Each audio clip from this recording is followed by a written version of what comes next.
I'm Laszlo, by the way, and I'm a co-organizer of this meetup, along with Adam and Clarky and Ellie and the others I didn't mention. So when I started programming or unit testing, I've already understood how unit testing can help me. But in practice, I didn't really know how to do it. I had no clue how to start, how to write a unit test. We had the tools, we had the frameworks and some online tutorials. But I felt like the ideas and concepts, they were not emphasized. So I had no clue where to start. Now that a few years have passed, and I think I've written about a few hundred or not thousands of unit tests. So this talk is about me summing up all of those abstract strategies that I've learned along the way. So I guess many of us can relate to a situation like this, where, by the way, I drew the slides by myself because it's much easier to draw slides than find images on internet. It's just you get into this wormhole of Googling images, funny images, and it just like 2 hours later you have nothing. So yes, there's many of us been here where unit testing kind of seems like as a chore, something that we do as an addition to the implementation rather than being a vital part of the development process. I think this is mainly because unit testing requires a buy-in, a full buy-in from the development team, rather than just doing it after we've done the development work. It also demands a discipline to hold the test code to the same level as the production code. And this can happen. And I think test after can be a bad sign. Not necessarily the worst case scenario, but it can be a bad sign. So why do we write unit tests in the first place? This is like a simple question. It has many answers. But I think mainly because we write units. So let's say the application consists of many building blocks. We can call them units. And we write tests to prove that each unit works in isolation, so we can trust them. Trust, I think, is the most important. Yeah, I know. So trust is the most important, obviously the most important reason to write a test. We have many other benefits beyond trust. But trust gives us the feeling that we can refactor units without breaking their intended behavior. So I can refactor my code base, and I know when I touch a unit that I can trust that somebody 2 years ago intended a behavior, and I won't break it. Or if I break it, I know that I'm changing the intended behavior. So let's look at some testing approaches. Where do we start? I mean, obviously you have to start identifying your own units. This is probably the easiest one, because there is no rule for this. It's entirely up to us what we consider a unit. We can consider a unit a bunch of functions as a unit, or a single function as a unit. We can consider a class as a unit, or we can take framework-provided abstractions like an Angular component or a React component, and just test that as a unit. So let's say we have been tasked to refactor a legacy code base with absolutely zero unit tests. So you probably go like this. So obviously, once we calmed down and just left the office, came back, and dished our resignation letter, we go ahead. We go ahead and we try to refactor a messy 10 years old legacy code base. Unit testing actually can help us. The first thing we do is we try to identify a unit. And there is a really simple rule that can help to start the work. Is if there is a unit that proves, so you say, this is the unit, this is my unit, and it still proves very difficult to test. What do? It's simple. You just break it down to multiple units. This is a very simple rule, but we often overlook it. Break it down, keep breaking it down until you can handle it, until you get a grip of it.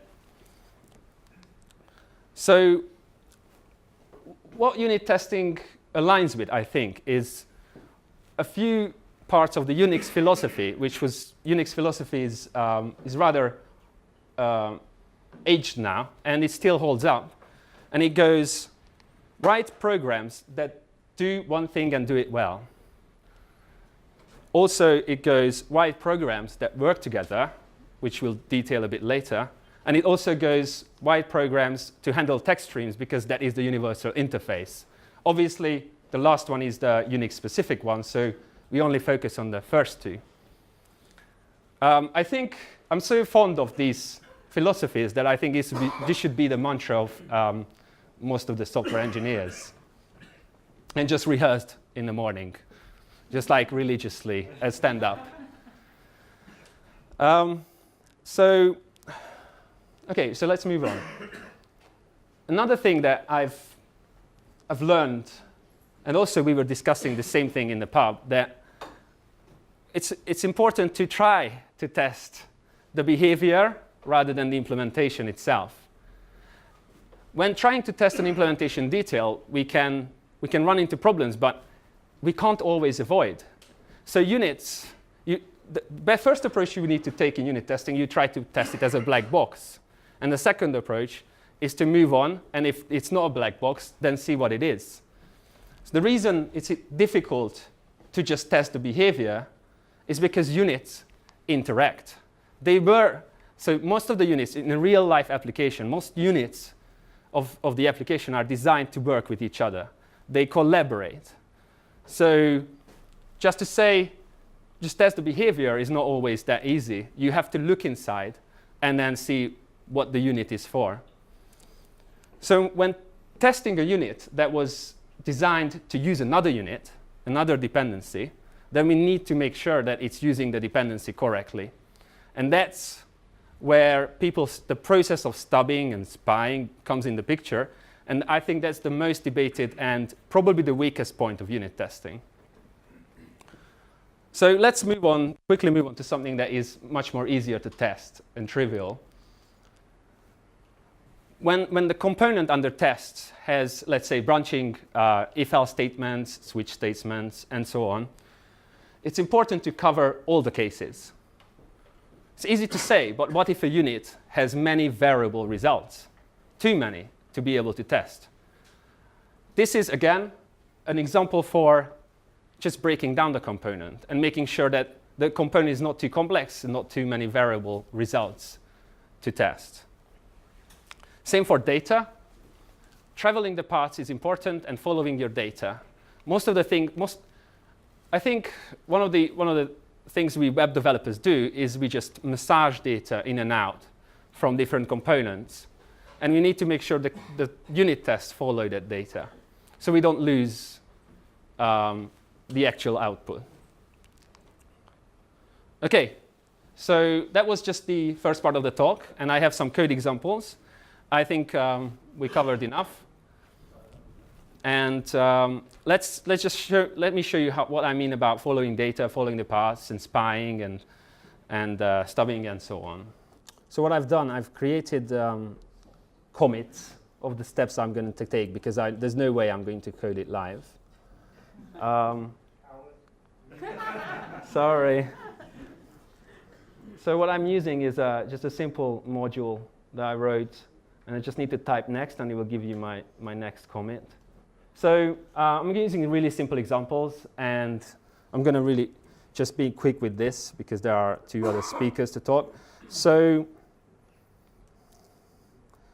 I know most of us here are developers, so I created these examples that anybody can follow. So just let me know if it's too basic, and I just close it down.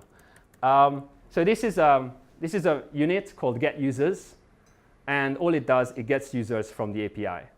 So I'm going to show you different ways of testing this, and then also improving on it and adding features with the test. So, yeah, can't see the screen. Okay.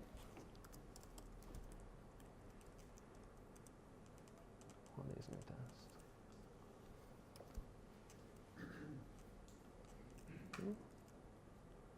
All right. So the first test we can write is a really simple one, and it's also a wrong one. Although it does it halfway through, it doesn't test the unit correctly. So I'm using Mokochai Sinon setup, which is the one I used for years, and it's my go-to testing tools, but I'll show you some new ones later on. So what I'm testing here is if the API is getting called. So I'm spying on the API call, and I'm testing if it was getting called with users. So I'm basically testing the contract. I'm testing if my unit is using the dependency correctly. However, in this case, even though I'm going to get a green build, it's not enough, because the get users, what it doesn't do what it has to do. I mean, even if it does it do, I'm not sure if it does. So I'm just going to run the test here, sorry. So it's not returning the users. I mean, it is returning the users, but I'm not testing if it is returning the users. So the next step is to check if the users are returned. So my next iteration of the test is to not spy, but stub on the API method, give it some return data, and then check if the return data equals what I stubbed for. So this is a highly debated part of unit testing when you have a dependency and you start stubbing it and modifying it, but really there is no way. There is no other way to test it. There are, though, elegant ways, more elegant than these ones. So I'm going to show you that one. Okay, just go next. So this is the same test, but written with test double, which is a new testing library I'll be using. And also it's using Ava, which is a test runner. Ava assertion can be seen in deep equal. And then the test double stub. You create the test double in 3 steps. You write the test double function. So you override the get function with the test double function. You use the test double's API to set up stubs, and then you return the user data. So, okay. For the next example, I thought it would be cool to add some more features to get users, because it's very basic and people could call me just out, why you're not using API itself. So the next one, just going to walk through quickly. So the next step is to cover some unhappy path. So what if the API returns faulty data? I want the get users to return me an empty array. So I just listed all the faulty values. And I'm using Ava. Ava has a plan assertion where you can plan your assertion numbers. So if the assertion, if I assert more or less, then it will also fail the tests, and I do the stubbing as prior. So the next, so as you can see, my test started failing, which means that I need to implement it. Can I move this? Yeah. So once I implement the 5 minutes. Okay, cool. So once I implement, I've just save.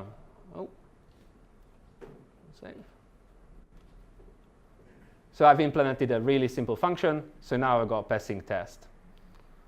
What else do I have here?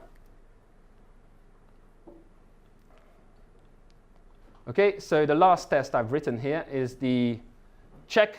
Let's filter out users that has invalid values. So I've written the test, again, a very simple manner with the test double and Ava assertions.